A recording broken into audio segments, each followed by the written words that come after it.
long form video is not dead. There's sort of this like prevailing wisdom that it's got to be short. You know, I talked about attention spans shortening. That's all based in some very valid and important considerations, but there is a lot of long form video doing really well with young people. So for example, every, social platform has like a live stream function now that's kind of to replicate the success of platforms like Twitch, where people are live streaming sometimes for upwards of 5, 6, 8 hours a day.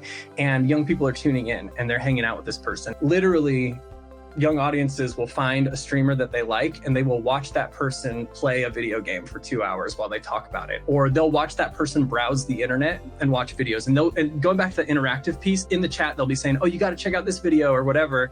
And then they'll watch that person watch that video. So there is this like world of long form content that's really connecting with young people. The key is that when a young viewer finds the niche or that interest area that they are really into, then they're willing to deep dive. They're willing to spend some time there.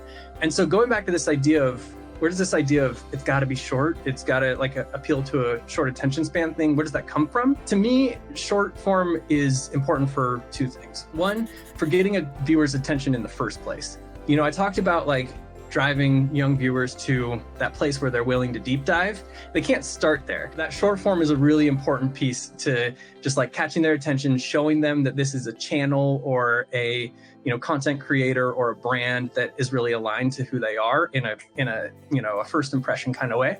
The other thing that short form is really important to is in the use cases where you want a young person consuming multiple videos. The idea is that they swipe through 10 videos, those videos better be 30 seconds, that's about as long as you're going to get if you're hoping for them to be like, oh, I'm interested enough to watch another. And I know there's plenty of platforms or places where that's the goal. I think it's worth maybe calling out that on social media, on the internet, the strategy is whether it's, short form ads that play at the beginning of a video or YouTube Reels or Instagram Stories. Often that's the attention grabber to get to that deeper thing, to send somebody to a more long form video. In the case of Roadtrip Nation, we'll use an Instagram story to catch someone's attention, to show them, hey, there's a documentary about women in science.